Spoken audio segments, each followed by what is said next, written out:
app. John Heyman and I here to break down all of the rumors, the news, everything that's going on at the start of the hot stove season. You can see us live on the app or streaming at fancredsports.com-on/air. Let me do that again. fancredsports.com/on-air. Yeah, got it. Each week we'll bring you the latest MLB news, different guests, give you the fans a chance to join us in the conversation. That's what makes this so unique and so different. So if you have any questions, comments, anything you want to say, you can either go and type below in the comments and we'll get back to you. Or if you're on the Fancred app, if you look in the top right corner, you'll see something that says the fan line. Click that button and it'll bring you to a green screen room. You'll talk to our producer and then hopefully you can jump right on board and chat with John and I live, which is what we're hoping that you guys do. That's what this is all about. So any questions that you have, please ask away. John, first, before we start with baseball, I want to say your hair is looking really good today. It's a little high. I've been reprimanded. I need to get it back down to earth. I mean, I'm kind of liking it, though. It's like it's a little over the top. I think a haircut's in store tomorrow. All right, let's talk baseball. So news that's fit to print, stuff that's already happened since last week's Fancred show on Inside Baseball. Braves, they made some moves. They signed Josh Donaldson and Brian McCann. What do you think overall about those moves? Well, it's logical. Donaldson wanted to go back and play for his old GM, Alex Anthopoulos, who made that great trade in Toronto for him. He won an MVP there for him in Toronto. $23 million, boy, that sounds like a lot of money for 1 year, but the Braves like that because by doing that Kemp deal, they saved $21.5 for this year. So it's basically close to the same amount of money. Gives them another middle-of-the-order type bat, although I think Donaldson will bat second for them. Their lineup looks strong now. They still want an outfielder, and I think they're still looking at the starting pitcher. So don't be surprised if they do something interesting in the rotation and the bullpen along with the outfield. And I think Markakis is the guy that's most likely to go back to the Braves. I like that. And hopefully Donaldson stays healthy this year. We're going to talk Yankees. So the Yankees trade for starting pitcher James Paxton. Jake in the comments said, what Yankees rumors or news do you have, Mr. Heyman? You're the man, and that flow is strong. Well, thank you very much. But Corbin is the one on their mind right now. They're right now at dinner or on their way to dinner with Corbin, spending a full day in New York. We know that he is a Yankee fan. He said that out loud to USA Today early this season. I know probably didn't excite the Diamondbacks, but boy, it sure did excite the Yankees. They love to hear that. The Yankees seem to feel very confident about this. They have a little bit leery of the Phillies, who, as we know, have stupid money to spend. And I'm just not throwing that word out there lightly. That's what they called it, stupid money. So I think the Phillies are a strong competitor here. The Nats have always put an emphasis on pitching. Mike Rizzo, their GM, knows his pitching. Obviously, Scherzer, Strasburg, if they get a big lefty to go with those two, that is quite a top of the rotation. Really puts them in the ball game there in the NL East, which is getting stronger. So, I mean, those are the three teams that we know of on this tour. There could be other teams. Corbin seems to be the favorite of many teams looking for pitching. So you never know if there's a surprise team, a mystery team, but it would be quite a surprise if he doesn't sign with one of the three teams, the Yankees, the Nats, or the Phillies at this point. You mentioned the Phillies having stupid money that they're about to spend. Mike in the comments wants to know, do you think anything with the Phillies is going to happen soon? We obviously know that there's going to be many moves to make with them, but anything on the horizon? Well, if you have stupid money, it can happen quickly because, players recognize what stupid money is. And if they hear a very stupid offer, they're apt to take it rather quickly. They would like to get stuff done. They would like to get their free agents in order. I do think they prefer Harper to Machado, and I'm just kind of reading between the lines there, but I think they do. They'll put an offer out to one or the other first, and as I said, I would guess Harper first for the Phillies, but I wouldn't rule out Machado too, but I don't think they would put offers out to both simultaneously, so we will see. Now, I think that one's going to take longer. I'll be surprised if they come up with such stupid money that they can get Harper or Machado signed quickly. But Corbin, I think, will be the guy who will go fairly soon. Obviously, we know he's on the tour. It doesn't take a genius to figure out this is winding down. And, within a week, maybe at the winter meetings, So make it 2 weeks. I think Corbin will be signed. The Phillies will get a very good pitcher if they don't get Corbin, whether it be Keuchel or Happ or Morton or whomever. They will get somebody. They're looking at the bullpen. They've had talks with Seattle. Obviously, we know Matt Klentak worked for Jerry DiPoto with the Angels, so they are close and can't be shocked if there's a deal to be made there. And obviously they're looking for free agency most of all, but they've got trades, and depending who they sign, they may trade any of those infielders. Franco could be on the block. Kingery could be on the block. Second baseman Hernandez could be on the block. Santana, we know, is already on the block. So they got a lot going on in Philadelphia. They have a lot going on in Philadelphia.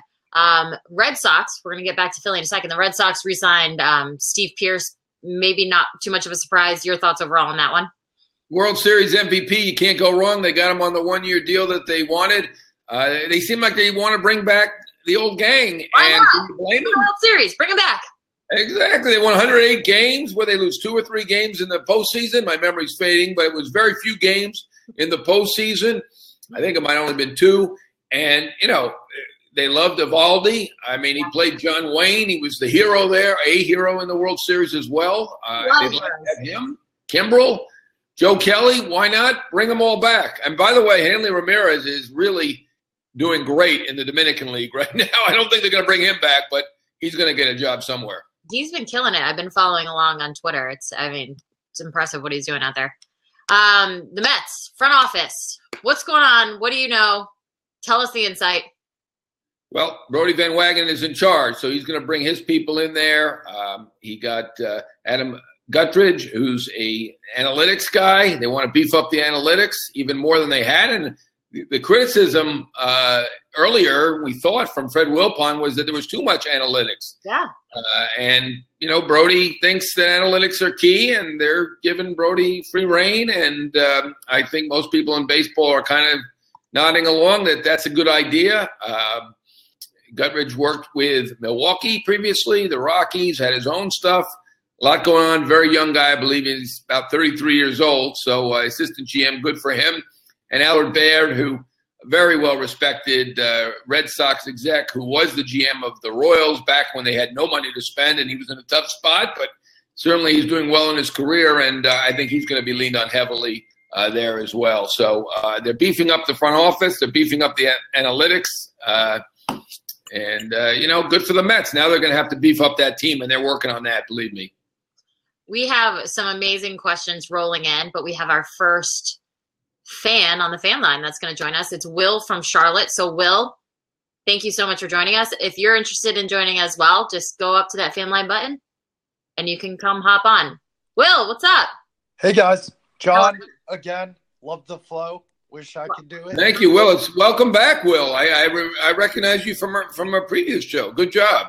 I wanted to ask you. Sorry for the bad camera angle. Javier Baez, as you know, can play a lot of infield positions. What do you think about Ronald Torres' input on the Cubs? What can he do to help the team? Well, I mean, he's a utility infielder, and that's what he's going to be. Nothing wrong with having another guy who's able to play multitude of positions. He's clearly a backup. Javier Baez was MVP last year, or second in the MVP voting, to Christian Yelich, to the Brewers who won it. But he was the MVP of the Cubs, and I think the really interesting thing with them is how they're going to fit Addison Russell back in, coming off of the suspension. What's going to go on there? Are they going to add a second baseman? They lost Murphy, but they obviously like Torres more than La Stella. La Stella, I know, is a great practical joker. Maybe he went too far. I don't know. They got rid of him. I don't think so. I think they actually like the practical jokes. But Torres a little bit younger and probably a little bit better defensively, and that's the way they decided to roll. We love when fans jump on here. It's nice to see people's faces other than just the two of us. So come jump on with us. People probably like to see your face, but I don't know. I probably should move back on the camera. No. So probably the biggest rumor that's floating around right now is about Robinson Cano. There's rumors saying that the Mariners are talking to the Mets to send him back to New York. Why do you think this fit would work out? Well, I think it's going to be the Mets, most likely, because Robinson Cano is driving the bus, and we know he loved New York. We know he didn't really want to leave New York. This is his opportunity. I'm hearing the Yankees are not involved at this point. There were some brief talks about Ellsbury for Cano. That didn't fly. Seattle probably likes this one better. The Mets seem to be willing to include some young prospects, which is really what Seattle wants to do. Ellsbury, not a young prospect at this point, and that was more of a money deal. So this probably works better for them, but really it's up to Cano. He's got the full no trade. He's driving the bus, all up to him. He wants to be in New York. His old agent, Brody Van Wagenen, who we just mentioned, he's running the Mets. So, of course, he's going to accept the Mets. And why accept anywhere else? You know the Mets are interested. You know that Brody likes you. He wants to be a second baseman. They have an opening there. So many reasons that it's going to be the Mets. But they have to work out the money. As a couple hours ago, they still had some issues with the money. How much money does Seattle pay? How much is it worth to add Diaz, who was fantastic last year, arguably the best reliever in the league? Personally, I think Hader was the best in baseball, but Diaz, some people would say he was the best. He certainly had the most saves. He was fantastic. But we're going to see whether the Mets throw in Bruce or Swarzak or somebody to offset the money, and what prospects they give in. And I saw there was a bad reaction on Twitter to Kalenic, who was a recent #1 pick, I think #6 overall out of Wisconsin. Supposedly really can hit. So a lot of good prospects that the Mets are floating. We'll see how many they give up. I don't think the fans will be too happy if you're adding, even if you get a great closer and Cano, who's still very good hitter and good defensively, if you're giving up half the top farm players. Yeah, that's a big give up right there. How much more valuable does this potential inclusion of Diaz make this deal? Yeah, that makes it quite a bit more valuable, because right now Cano's a good player, but he's in his mid-30s. He still hit. He still fielded. He was very good after he came back from the suspension. He's still a solid player, but $120 million over 5 years, he's not that kind of player. He may be half that good. So that's a $60 million loss you're figuring in a way.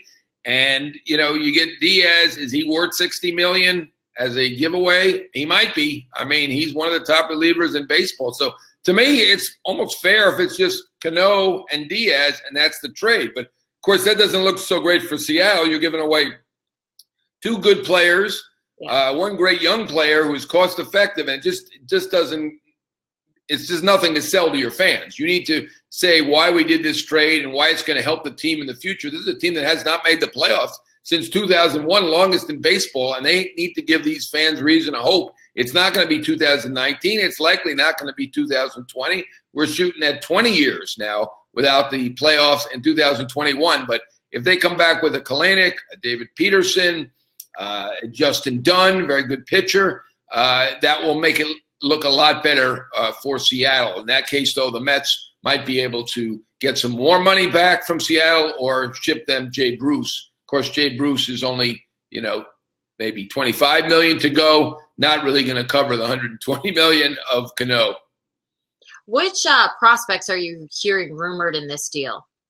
Well, the ones that have been mentioned the most, and I have heard, are Kalenic, the outfielder from Wisconsin, who's a hitting prodigy, and it was a high pick in the last draft, and Justin Dunn, left-handed pitcher. I believe he's out of Boston College. Very talented kid, also one of their top 5 or 6 prospects. David Peterson, left-hander, is another one I've heard, although I haven't seen him mentioned as much lately. Those are the 3. I mean, the Mets have some good prospects. They have probably fewer than most teams, but they have a few good ones. They have a shortstop, Jimenez, who's really very good. They have 5 or 6 good prospects, but if you're giving 2 or 3 to Seattle and then taking on a 30-something-year-old second baseman who's overpriced, Diaz better be darn good for you if that's the deal. Now, we're going to hear some more details as it goes, but as I said, the one thing I can tell you about this deal is that it's more likely to be the Mets than somebody else, just because it's going to be up to Cano. With the Mets and the Mariners are haggling, but ultimately it's Cano's call. And for everyone that's watching, I mean, John was just on the phone right before we came on air, and I was like, is there an inside scoop? I was trying to listen in to your conversation, but Minor. Break some news. It's John Heyman on Fancred. So make sure you keep it locked on his Twitter, on Fancred's Twitter. We have Steven in New York. He's on the fan line. He has a question about the Mets. Perfect timing. Steven, welcome. Steven. Would you? Hey, what's up? Hey, what's up? Would you say that Cano's connection to the Mets is more of a Brody thing than an actual overall front office thing? Because I would assume that they would stay away from Cano based on his age. Well, Brody is the actual overall front office at this point. He's running the show. I mean, not only is the new GM, I mean, we could see he has the full confidence of ownership. They clearly went out and went outside the box, as they would say, and are putting their full faith in Brodie Van Wagenen now.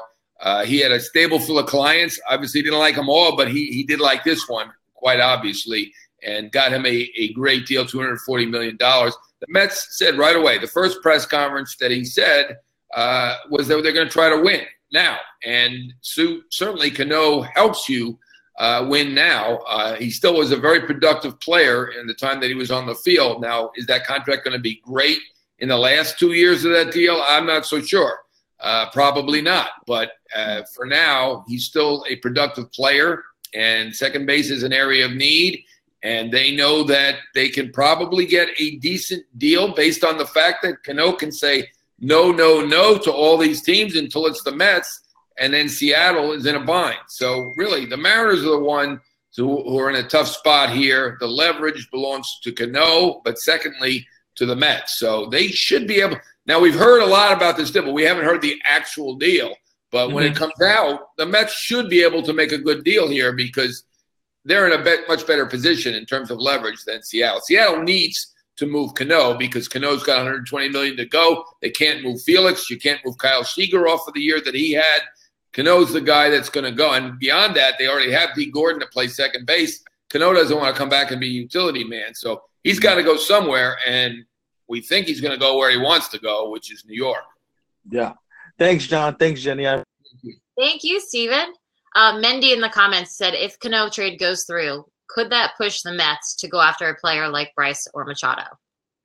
They're not going to go after Machado. I think we ruled that one out. I don't like to rule anything out 100%, but when I heard from them, he's not our kind of guy. To me, that's it. That's ruling it out. You could go with it. He's not our kind of guy for $1 million, but not for $300 million. You're not spending that on not our kind of guy. So Machado is out. That's not happening. He wants to be a shortstop anyway. They're going with Ahmed Rosario as their shortstop. Harper's not a perfect fit positionally either. Two of their better players are Conforto and Nimmo, corner outfielders. At least that's the way Brody has them positioned, both as corner outfielders, not a center fielder, and both left-handed hitters. And if they have Jay Bruce, they have another corner outfielder as a left-handed hitter.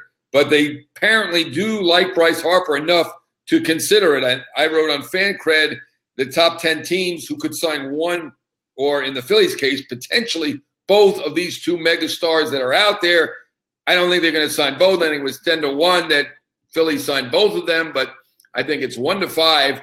Overwhelming favorite that Philly gets one of them. But the Mets were somewhere in the middle of the pack. They weren't at the very bottom with teams that I think are really kind of flyers in this, maybe the Dodgers, Giants. The Mets seem to be thinking about it a little bit in terms of Harper, and it's going to take a while. So we're going to have lots of twists and turns. Unless Philly throws out their stupid money right away, I don't know. And that's possible. But we do think it's going to take into next year for Harper and Machado. But the Mets, maybe a long shot, but they're thinking about it. We're going to get to some of those odds that you put together about which teams could land the two of them. But first, I want to go to Gordon, who's on the fan line. He is in New York, and he's got a question about the Yankees. Hello, Gordon. Hello. Hey, what's up? Nice hat. It's going to be about the Yankees, huh? I got the idea it is about the Yankees. Exactly. With all the big moves the Yankees are going to make, could you see the Yankees making a move for a guy like Josh Harrison or Jonathan Scope? Well, I know they were one of the teams that talked to Josh Harrison back at the GM meetings. I think Washington, Cincinnati were two of the others. Harrison is from Cincinnati, doesn't seem to fit there. I could see that possibly happening. We're going to see what happens with Machado first, I think, with the Yankees before they really dive into the infield, although they obviously have lost to Reyes, so maybe they'll look at some utility. But I think they are pretty serious about Machado. So we'll see what they do. If they get Machado, then you've got Gleyber Torres as your second baseman. You may not need to go with a great utility man. You've got basically stars on three-quarters of the infield there. So I think it all depends on whether they get Machado. They did talk to Harrison. They do seem to like him. Scope likely to be non-tendered. I can't see small market team paying $10 million for a guy who's on the bench for them. So I think he's going to be out there, and somebody will get him. But my guess is it'll be a smaller market team that needs a starting second baseman. Thank you. Thank you for joining us. So you were mentioning before about Jacoby Ellsbury and the Yankees. Steven in the comments said, could the Yankees unload Ellsbury anywhere else or in any other way? Do you see that happening? Well, you know what? Last year at the beginning of winter, it was Ellsbury wasn't going anywhere. And then eventually as the winter went along and we were wondering whether he's going to play much and how he'd fit in with the Yankees, he had okayed San Francisco at one point. Now, he is from the Northwest, I believe, Oregon. And so he considered San Francisco. They didn't show any interest in him. As we know, they eventually got McCutchen, who was traded to the Yankees anyway, when Ellsbury really didn't get on the field for the entire year. But, you know, I think under the circumstances now where they have a pretty stacked outfield and he didn't play, he might want to go somewhere where he could play more. And, you know, certainly Seattle would have fit if that would have worked out. But as I said, the Yankees do not appear to be in on any talk with Cano right now. That just did not work out. So I'm not sure who'd want Ellsbury at this moment, but I think he's probably more open this year than he was last year to a trade. Lots of Yankees fans watching right now and joining us. Raphael said, likely or not, Yankees go over the $206 million tax threshold. Yay or nay? I'm going to say yay to that. They reset so to get their tax down. So I think they're anticipating having a tax. Now, I say that, and the Dodgers did the same thing, and there are reports that the Dodgers intend to stay under the tax. But the Yankees, as we know, have the biggest revenues in the game. I think there was one year Boston actually beat them, and maybe Boston nudged them out again after the fantastic year that they had in the World Series championship. But the Yankees generally have the best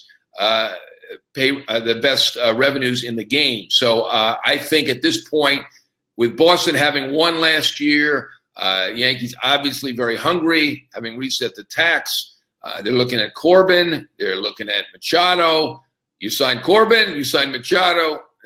You know, unless you're some kind of magician, you're going to be over that tax. So maybe they don't sign Machado, but I still think they're going to go over the tax. So you mentioned earlier that you put together a list on Fancred, Machado, and Harper landing spots. So the leading contenders right now, let's run through the top 5. We can go through this fast. You put odds to it. So the Phillies, 1 to 5, sign one of them. 10 to 1 to sign both. Yeah, almost 10% to get both of them. As I said, they're going to put out an offer to one or the other first and work from there. And as I said, 1 to 5, so an overwhelming favorite to get one of them. They said they're paying stupid money. They want to win. I don't think there's any question this winter will be a major disappointment if they do not end up with one of them. And as I said, I think they're leaning Harper over Machado at this point. I think that's true of more teams than we would have suspected. I did that poll more than a month ago before the postseason, and 2/3 of the executives said that Machado would get more money. But it seems like the October exploits of Machado have dragged him down a bit. And Harper, by not playing and then just appearing and having fun on college football game day or whatever they call it and these other things, people are realizing that, maybe Harper's not the high maintenance one, and maybe we like this guy, and maybe he does have – I know that Scott Boras can use flowery language and say that he's an iconic player, and I'm not pretending Bryce Harper is Mickey Mantle here, even if he loves Mickey Mantle, but – maybe there is a value in terms of the fame. I don't want to say iconic, but in terms of the extra fame that you get with a Bryce Harper over Machado. So I think the Phillies are, even though they know Machado, all those executives were in Baltimore when he was drafted number 3 in 2010, I think they lean toward Harper right now. It's amazing how quickly things can change after one postseason. That is Yankees 1-1. So you mentioned earlier, you think one of them could potentially end up there, maybe leaning more towards Harper. So 1-1, you keeping it nice and even there. Yeah, at this point, they're going to give it a shot on Machado, and that's the one they're clearly interested in publicly. Now, other teams are saying, don't count them out on Harper. They did this with Teixeira. They pretended they weren't interested. Harper makes too much sense. He's a left-handed hitter. They need a left-handed hitter. He could be their first baseman. Right now, they had Luke Voit, who was great for a month, but you know what? He is Luke Voit, so we don't know. He could play left. You could make Stanton the DH. You could fit Harper in there. But right now, publicly, at least the Yankees are saying we're not in on Harper. And so, they're also saying, when I say to them, every other team thinks you're in on Harper and might get him, they say that's because everyone's afraid of the Yankees. That's their answer. We shall see. As I said, they didn't act like they went on Teixeira. They ended up signing Teixeira after signing Sabathia and Burnett back 10 years ago. So it's possible, but right now Machado seems to be their focus. Gregorius is going to miss at least a half year. Positionally, that fits. A-Rod in the Yankee front office. He's a mentor for Machado, and I think he will kind of grease the skids. It's amazing how much influence A-Rod has now. He was a pariah 4 or 5 years ago. Now he's, a bon vivant. Everybody loves him. Which, the guy is a charming guy with incredible talent, very smart, so I get it. So it seems like everybody's forgotten the bad times, and they may listen to him, and Machado may be the Yankees guy. You add J-Lo and Shark Tank in, and A-Rod's like a whole new man, right? Yeah, I don't know Shark Tank. I'm going to have to take your word for on that. J-Lo, Shark Tank? I watch sports and news. I'm sorry. It's okay. We'll tell you after the Forgive show. me. I'm sure he's on a multitude of shows. Yeah. He's on every channel, all hours of the day. That's what it seems like. I don't even know how he does it. But we'll get to 3 through 5 of where we think the Harper Machado folks will end up. But while we're talking about the Yankees, Ryan from New Jersey, he is on the fan line, and he has a question about the Yankees. Hello, Ryan. Where do you think Patrick Corbin will land? Well, first of all, I'd like to ask, where will you end exactly? Where are you? We lost Ryan. Your fan. I heard him. Okay, Patrick Corbin. We'll take his word that he's there, Ryan. The Yankees are confident. They feel like they're going to get him. They're taking him out to dinner as we speak. Is that who you're talking to on the phone?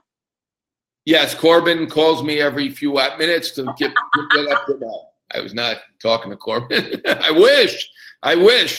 Very nice young man who was very honest and said, I'm from Syracuse. My family are all Yankee fans. Yankees, people are afraid of the Yankees, but the Yankees have a little fear in them too, of the Phillies. It's a Yankee-Philly battle, really, I think. And I'm not sure we'll get to it on Harper. They say no, but it is potentially for Machado and certainly for Corbin. Nats are in as well. The Nats rotation, if they get him, be fantastic. But, at this point, I'm going to put it Yankees, Phillies, Nats, top 3. And after that, it's mystery team. But, the Braves could be interested, the Angels. There are teams that could be interested in Corbin. He was fantastic last year and a half, really, since Dan Herron got there and really helped their pitching in Arizona. And a lot of strikeouts, innings, under 30 still. So a lot to like about Patrick Corbin. And as I said, I'm going to order it Yankees, Phillies, Nats, mystery team for now.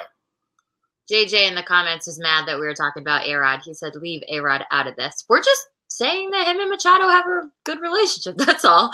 On Shark Tank. I'm learning something.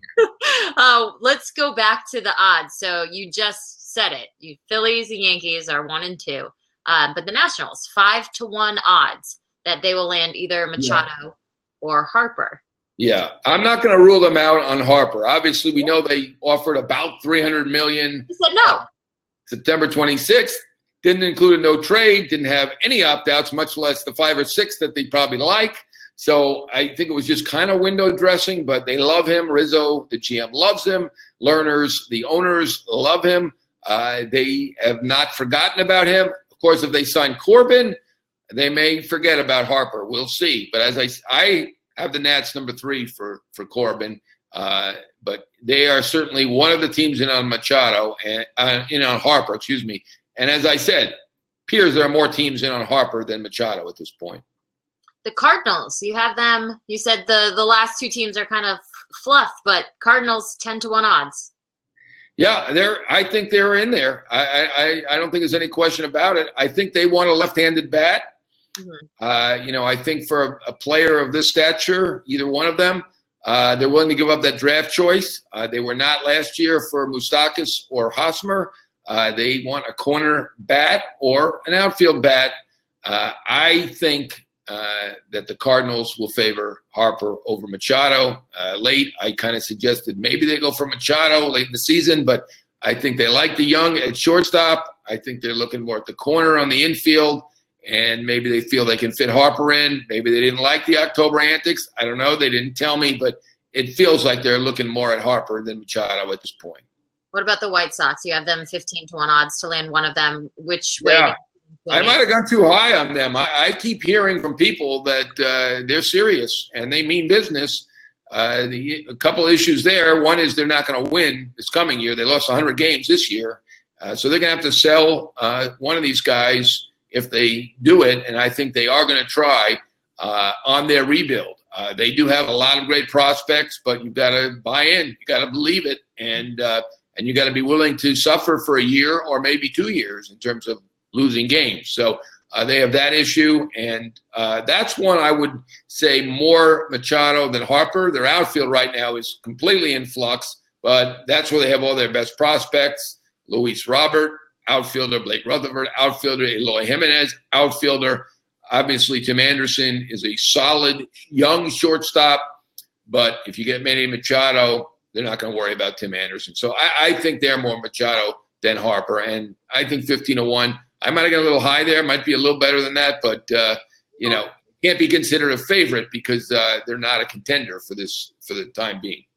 Makes sense. A lot of Yankees fans. We have Anthony in New Jersey. He is on the fan line with another Yankees question. Anthony, welcome to the show. Are we going to see him? Are we going to see a fan? What's going to happen? Anthony, maybe? All right, Anthony, join us if you are might have dropped off, so you should get back on at some point. One interesting thing, we're transitioning, it seems today at least. We were more heavy Red Sox, and now it's Yankee. I guess the Red Sox people are still out celebrating somewhere. They're not watching. We better get a Red Sox fan on the fan line.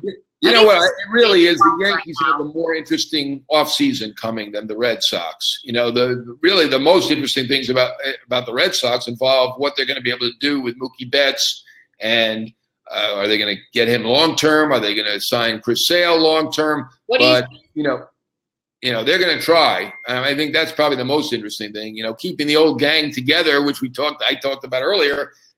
You know, while it's a great gang and they won the World Series, it's not as interesting as are we getting a $300 million player. So I think that's it more than anything, and that's why we're getting Yankee talk instead of Red Sox talk tonight. How much do you think a player like Mookie Betts is worth?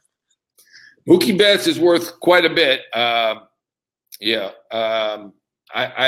think he's quite a good player. After Trout, he might be the second best player in the game. So, I think he's quite good. He could be a $300 million player. He's still a little bit from free agency, though, so it might not go to that extreme. But I think it'll go over $200 million for sure. Yeah. A new fan has joined, Jeff from Philly. Not a Yankees question, a Phillies question. Jeff. Hello, Jeff. Hey, Johnny. Hey, John. What's going on? How you doing? With all the money the Phillies have, why aren't they making any moves so soon? Why aren't they? Well, I think nobody has done much to this point. You know, everybody probably learned a little bit from last year when they slow played it, and I think the teams generally got some pretty good deals. They're focused on the big stars. The big stars generally do not sign by Thanksgiving. Well, I can remember going back 20 years, Bernie Williams signed on Thanksgiving. Torrey Hunter, this is more than a decade ago, or I think it is anyway, signed with the Angels on Thanksgiving. but it's rare to see the big star. And that's where they're going. They're looking at the big fish. They're looking at Harper or Machado Corbin, big players, and complicated and big deals. So those don't come together quickly. That's the main reason. And who do you think is more likely to get moved, Michael Franco or Carlos Santana? Ooh, good question. Well, Santana's already on the block, so I'm going to say him. But I could see any of their infielders going, including Hernandez, and also J.P. Crawford could go if they get Machado. Kingery could go. They could all go. Everybody is possible to go. The Phillies had a lot of solid players, but their only real star was Rhys Hoskins, who changed positions last year. So they'd like to get him back to first base if they can. Even with Carlos Santana's huge contract, you still think he's going to be most likely to get traded? Well, simply because he's on the block. It's not going to be easy. The potential teams could be the Twins, the Rockies, Cardinals, maybe. Astros, maybe. You're going to have to eat half of that contract at this point, which doesn't look good 1 year in, but the experiment of Rhys Hoskins in left field did not work. Not his fault. He tried hard. Looks like he's a first baseman. All right, thank you. Steph, thank you. I love the follow-up questions. We should have more people that follow up. That's good. I'm enjoying this tonight. We have so many questions rolling in. I know we have some topics that we want to talk about, but let's get to a couple of these right here. Oh my gosh, there's so many. Brandon in the comments says, what's the chances that Kluber goes to LA? Kluber to the Dodgers, possible. I mean, they've been talking. Ken Rosenthal mentioned that the Dodgers have been trying for starting pitching. They just lost out to Garrett Richards with the Padres. That's more of a year away thing, 2020. I do think the Dodgers are concerned about the rotation and would like to beef it up. And they are talking. I do think of the Indians pitchers right now, it seems like Bauer is more likely to be traded than Carrasco or Kluber. That's at the moment. But, they're going to weigh it all and see how it comes out. I think the cost certainty is a little bit of an issue with Bauer. I don't think it should be too much of an issue. They have him for 2 more years. They can guess what he's going to get in arbitration this year. Then the following year it's going to be higher than they can afford. That's probably the issue. That if they keep him for another year, then you've got arbitration for Trevor Bauer. And do you really want to pay Trevor Bauer $18 or $20 million through arbitration? I'm not so sure that you do. So, I think Bauer is the more likely to be traded. And I think that there are probably a lot of teams in there, although the Dodgers are the one we're hearing about. Mm-hmm. We're going over the map a little bit. So to the Tigers, do you think bringing in a guy like Granderson, let me go back to this question. Do you think bringing in a guy like Granderson, here it is. All right. Hold on one sec. Making sure I have the right one. It's Adam. Adam is the one asking the questions. Do you think bringing in a guy like Granderson would be a good move for the Tigers with the development of Christian Stewart?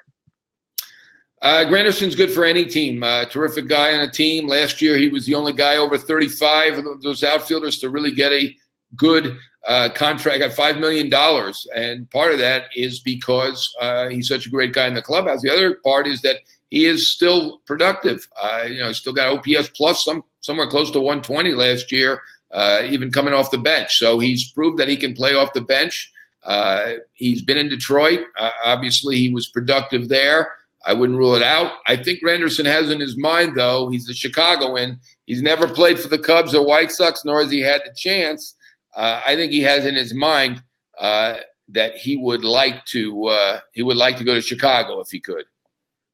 Mike in Philly, he is on the fan line. He has a question about the Phillies. So we have Yankees and Phillies fans that are joining us here today. Understandable. They're battling on Corbin. They're battling on Machado, potentially Harper. If you believe the other teams, Yankees say no, but they could be battling on 2 or 3 big stars. All right, Mike, what do you got? Hey, guys, let me first say I've done the hosting radio shows, television shows, on an independent level, and I just found this thanks to John's tweet tonight. Uh-oh. To say is first and foremost is you guys are the best 2 on-air talents that watched on sports shows. Hey, thank you, Mike. I'm so glad that he came on the show. Yeah, that just made my night. Yes. All right, so Mike, here's the deal, guys. All right, so here's the situation I have for you. I think the Phillies have enough right now to put together a 5-for-1 package for Trout. You got Nick Williams to be the headliner in the outfield. I would throw Hoskins into the deal to really make it happen. I would give them Zach Eflin, Nick Pivetta, guys like that. What do you think? Do you think they would take it? Well, according to Billy Epler, the GM, and of course I do love you, Mike, but according to Billy Epler, the GM of the Angels, he is unavailable. In fact, I think that might be the only player in baseball who is on the record unavailable, not going to be traded, and that's what he says. Now, you say that there's probably some deal that could get you Mike Trout. I'm not sure that's it. That's not a bad start. I know it seems crazy, but Mike Trout has such great productivity, such great cachet. Phillies, I think, would do that trade. Although I didn't hear all the names in that trade, I think the Phillies would do that trade because that would save them the $400 million they might be spending on Bryce Harper. So I think they'd be happy. Well, you get both, John. That's what my idea is. You trade for Trout and then go sign Harper, and you have a super outfield for years to come. That would be a good outfield. And both the guys, they played together in the Arizona Fall League, and they definitely like each other. They are friendly. Trout holds special interest for the Philly people. Obviously, he is from the Philly area. Certainly understand the interest. I still think the Angels are their main priority this winter is to sign him long term. I'm sorry to tell you.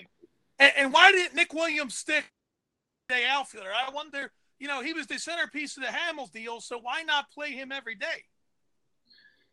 Yeah, I mean, the way things go now, the front office looks at things closely, and every front office seems to want more platooning than ever before. You have a star, in my mind, in Cody Bellinger in L.A., and he doesn't even play every day. They've got platoons all over the place. So, until Nick Williams proves that he's the next Mike Trout, he's apt to be platooned.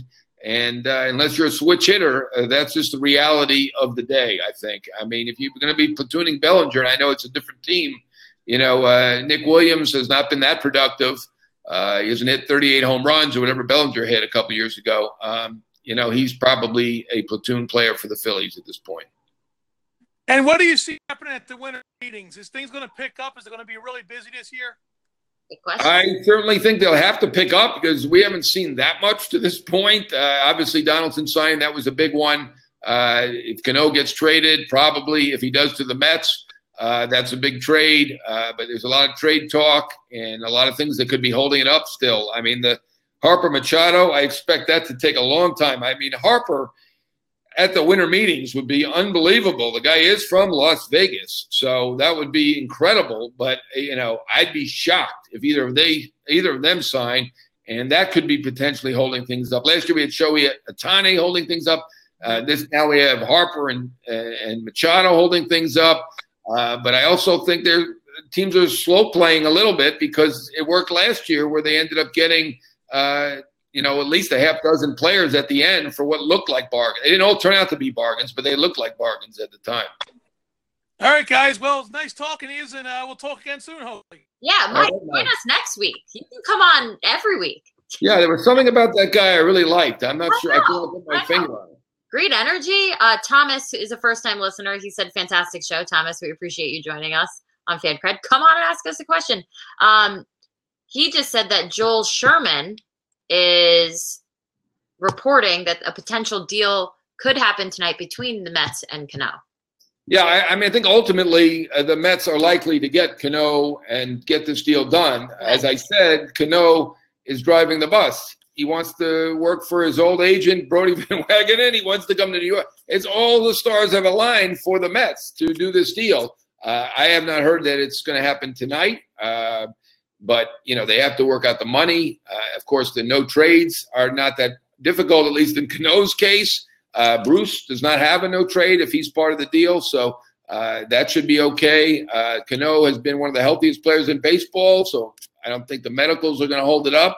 And, there does seem to be the makings of a deal here where the Mets do trade some younger prospects. They're trying to win now, so younger prospects to get the second baseman and the closer that they need. I mean, they're going to be, if they do the deal, we'll see what it is. And I understand why some fans were balking at giving up prospects for a mid-30s second baseman, but it fills second base, it fills closer. It still leaves you with catcher and center field, and then we're going to see what they do with Syndergaard, but more bullpen help. They need more than just Diaz is fantastic, probably the best in the American League. I think he did get the Mariano Rivera Award, but they need more bullpen help. So they still have work to do if they do the deal, but I think ultimately it makes sense that Cano's the one who's determining where he's going. So where's he going to want to go? He's hurt now, and we've just said the Yankees are not involved. He'd go back to the Yankees, but they're not involved. So you got the Mets, and, is he really going to go somewhere else? Why would he?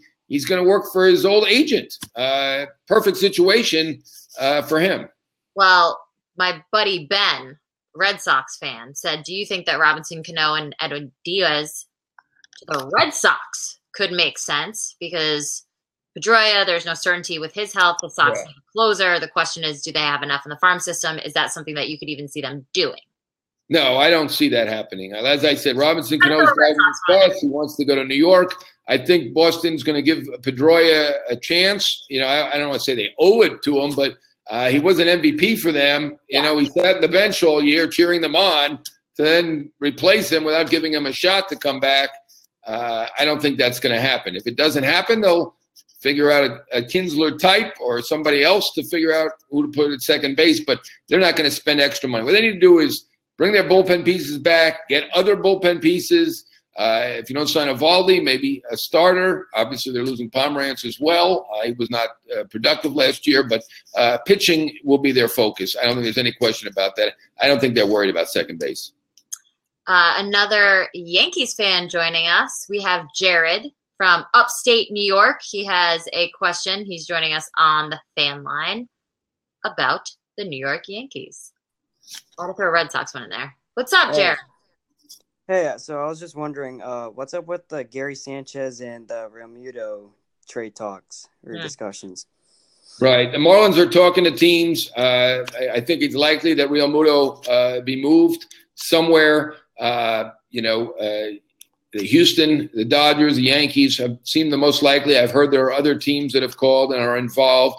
The Mets are one of those teams, from what I understand, although Marlins' preference is to trade him outside the division. If they were going to trade him in the division, they probably would have sent him to Washington for Robles Plus, which they were offered, a couple of months ago. So I think Realmuto will go outside the division. The issue with Sanchez is the Yankees, even though Sanchez had a rough year, they like him still. So if they were going to trade Sanchez, they would consider that the bulk of the deal and not give other major pieces with it. I think the Marlins want to rebuild their farm system, and they want 3 really good pieces for Realmuto. And, if it was Sanchez and 2 other great pieces, sure, they would do that. But the Yankees think enough of Sanchez based on the offensive capability that we saw in the first year and a half, and the fact that he is very cooperative and does try to carry out the game plan. They do like that about him as well. So I think it's unlikely that deal will occur. It just doesn't feel like it will happen. But they have talked. You are correct. All right. It's all I had today. Thank you. Thank you, Jared. Love all the fans that are joining us today. This is so fun. Another rumor that's been floating around and a case that you have made is that it might be time for the Giants to trade Madison Bumgarner as he enters his final year in his contract. Yeah. Do you think they get enough in return to justify that? You know what? I've heard people tell me, I'm talking about this year at some point, people have told me that they could get just as much for him at the deadline.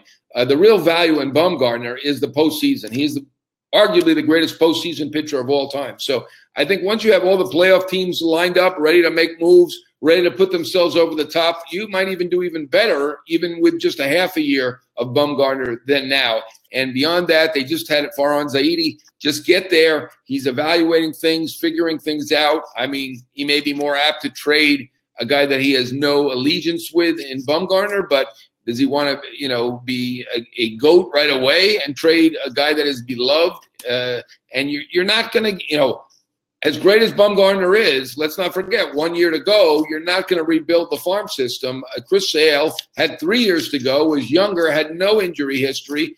And, of course, the White Sox did very well at the time. People loved what they did, getting Moncada and Kopech and 2 others. But for Bumgarner, you're going to get 1/3 of that at this point. So, I think his value could actually rise once you get all the playoff teams and you get them bidding for him in July. And, I think I see that scenario playing out potentially with Bumgarner. And what teams do you think would be a good fit for him? Anyone who's going to be in the playoffs is a good fit for him. I'm sure the Yankees would love him, but if they have Corbin, you've got Paxton, you've got Severino. Unless you have injuries, Tanaka, CC. I'm not sure that they're the team. It's going to be dependent because I think it's midseason, so a lot of things change by then. Different players are hurt. Different players are doing well. We don't know. I think John Morosi had mentioned the Phillies as potential, but right now the Phillies are working on Corbin. They're working on improving their team right now. I'll be surprised if Bumgarner is moved anytime soon. I could be wrong. Maybe Farhan's got big courage and says to himself, you know what? We're not going to win now. Let's rebuild. Let's get what we can get. Maybe he does move on. Obviously Milwaukee wants a starting pitcher. They're probably not going to play for a Corbin or even a Keuchel, that kind of money. That could potentially be a team as well. Somebody speculated the Dodgers. I don't think Farhan Zaidi's trading Bumgarner to the Dodgers. He may have big guts, but not that kind of guts. Do you think the Giants could extend them themselves this offseason? Do you see that happen? Yeah, I don't think that's happening. Bumgarner's been good about not complaining publicly about the money, but, I think that he probably has some regret about signing a deal that at the time was a record or near record, and he's outperformed it by tens of millions. And, I think at this point they probably tried, and it hasn't happened. He's a year from free agency. You're a star player a year from free agency, still fairly young, around 30. I'll be surprised if they're able to sign him up, and particularly since they do look like they're in a bit of a rebuild at this point. Waldo in the comments said, how serious are the Syndergaard talks? Yeah, they're going to be doing it. They're talking about them. Obviously, we know about the Padres. Some people said it's not enough. The Mets are not going to do it for that collection of good prospects like Paddock and Lucchesi, Lauer, Quantrill. They've got Padres having Hedges, the catcher. They have a lot of good prospects, but you know what? They have one really great one in Tatis, and that's the one the Mets are going to probably shoot for with Syndergaard. I think the Padres are saying no Tatis, no Mackenzie Gore. I think the Mets will be okay with no Mackenzie Gore. He's still an A-ball, still a teenager, but Tatis is probably still the target or thought of the Mets. Padres are going to try to do it without him. We'll see about that. Neil asks, do you think the Yankees and the Marlins are swapping catchers? Yeah, I think we just kind of talked about that. As I said, I don't think it's that likely because the Yankees would want to do it close to straight up, and the Marlins want a package of players back for Real Muto. That makes sense. Let's see. There are so many questions rolling in right now. This is impressive. Okay. Joe has to throw a fun one in here. Get ready. John, what is your favorite Christmas song or movie? I'm guessing The Grinch Who Stole Christmas. The Grinch is a good one. Yeah, that's good. Does he know me? I don't know. I guess he might. I was going to say dreidel, but I don't think that qualifies. I don't know. I'll have to ask my daughter. She would know better on the Christmas songs. How do you do on that? Do you know any Christmas songs? I mean, I know a lot of Christmas songs. Being Jewish, yeah, I just don't know a lot of Christmas songs. A good Christmas movie that I can recommend, Love Actually. Have you seen Love Actually? No, I have not seen that actually. You're a jerker. Yeah. Kind of like The Grinch. I'm more of a Grinch guy than Love Actually. But that's what our buddy over here is suggesting. Right. Yeah, I think he asked the wrong two people about the Christmas song, but you did better with it than I did. I know. Yeah. I used to go around. I was the Jewish girl singing Christmas carols around the neighborhood. So that's well, you're upbeat, happy, and you know, like a holiday, and it's cool.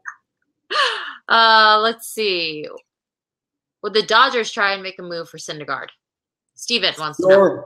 Why not? I mean, they're looking at starting pitching. You know, I wouldn't rule it out. They've got catching prospects. I'm not sure they're ready this year, though. That's the problem. It's tough to find the exact fit where you've got catching, young catchers ready to go, or a young center fielder, young second baseman. Those are basically the positions, plus starting pitching. Now, obviously, we know the Mets are looking at relief pitching. Maybe they get Diaz here and get the closer, but, you know, it's probably not going to be relievers. Most of them will come, and they need a multitude of relievers. There's plenty of free agent relievers for them to get, but you got to think of a team that's got young second baseman, young catcher, young center fielder, or young starting pitcher. So you got 4 possibilities there. Padres look like the best fit on paper right now. Now, maybe I've heard the Rockies speculated. I've heard Tampa Bay speculated. The Dodgers have catching prospects. That's good. They have outfielders. That's good. I don't know if they have a second baseman. You know, I don't know if they want to give him a starting pitcher or a young starter. I kind of doubt it. They have one or two. They do have young catchers, but not quite ready. So I don't think the Dodgers are the best fit as I'm thinking about this. Brett has a question about Goldschmidt. Where does Goldy play in 2019? I still think he's going back to the Diamondbacks. You know, it's hard once you've stopped them to bring them back. I don't know. I don't love these trades of iconic players. 1 year to go, you'll get good prospects back, but with 1 year, you're not going to get the best prospects back. Houston's his hometown. They're looking at a potential hitter, a first baseman. That's a fit potentially. I'm sure he wouldn't mind that since he is from Houston. That'd be my guess if he is traded. The other team was St. Louis, although I think they'd prefer a lefty bat. Minnesota, not a fit, I don't think. Colorado, I'm not too sure. That might make some sense. Those are the teams that come to mind for Goldschmidt. But as I said, I'm going to predict he stays in Arizona and hope for that also. Yeah. Don't want to move the whole family. Jeremy has a question about the Red Sox. Zach Britton to the Red Sox. Andrew Miller, more cost-effective to fill that closer role. Sox do have some lower-level prospects with another year or two of development in their system, being a top 10 system again. So, yeah, any good relievers on their radar. I mean, obviously they had Kimbrel. If they don't get, I think they like to bring Kimbrel back. If they're not able to bring Kimbrel back, you got to look at the potential closers out there. And Britton, Miller, a guy they had, as he mentioned. Britton has done it in the AL East. So those are possibilities. But as we said, you know, they already brought back the World Series MVP and Pearce. Might as well bring the whole gang back together if you can. You know, Britton, Miller, a lot of competition for them as well. Phillies are looking at lefty reliever, and those are the two guys they're looking at as well. Phillies are a threat to everyone and anything. Phillies are just ready to spend their stupid money is stupid. That's more than a lot of money. That's really stupid. You know, stupid. Gilberto, I hope I'm pronouncing your name right. Interest in Marwin Gonzalez from New York with the Yankees. Love the show. Thank you for watching the show. The first thing I heard about Marwin Gonzalez, and this is back at the GM meetings, that every team but St. Louis is interested. I mean, St. Louis apparently has other interests, for whatever reason. And Marwin Gonzalez can play positions in the outfield, the infield. He can play center if you need him there. Probably not. More likely corner. Can play a little shortstop. You know, he is very, very versatile. I think Zobrist may put that in vogue, and he got, I think it was $52 million or $56 million for 4 years from the Cubs. So, you know, one thing I heard about Marwin is that I think that I've heard that if they had given him the qualifying offer, he would have turned it down anyway. That's how good his market is. So I think he was fortunate they did not give him the qualifying offer, and he's in very good position because of that. In a very good position. Well, it's 8 o'clock, so we have one last question, and it's my favorite guy, Joe. I think it's probably the same Joe that was asking the Christmas movie question. But John, what's your favorite fast food grab on the way home from a long work day? Fast food. Well, if I'm in California, everybody knows it's In-N-Out Burger, but you know, if I'm in Florida, I can always stop at the Arby's. I know Arby's. Yeah. You know, you got to Taco Bell. Yeah, people love Taco Bell. I would check. Now you're very fit. You know, you don't have any issues with that, but I can't personally go to Taco Bell. I've seen the calorie counter. I've seen the health warnings. Arby's and In-N-Out is not better. Let me tell you. I got to tell you, Arby's is basically salad compared to Taco Bell. I'm going to look some stats it's up. Health food. Some nutrition. Taco Bell is delicious. And, you know, if they're a sponsor at Fancred, I apologize. But, you know, I'm going to try to live to see my 60th birthday. So I might be passing. All right. Well, this has been a lot of fun. Thank you so much for all the fans who joined us. We'll be here every Thursday. So tell your buddies about it. Have them download the Fancred app. You can come on, ask the questions live or in the comments. Please, I was trying to get to as many questions as I could. There were so many great ones. We appreciate you all watching. John, have a great week. And thank you all for watching Inside Baseball. You too. Sounds good. See you later.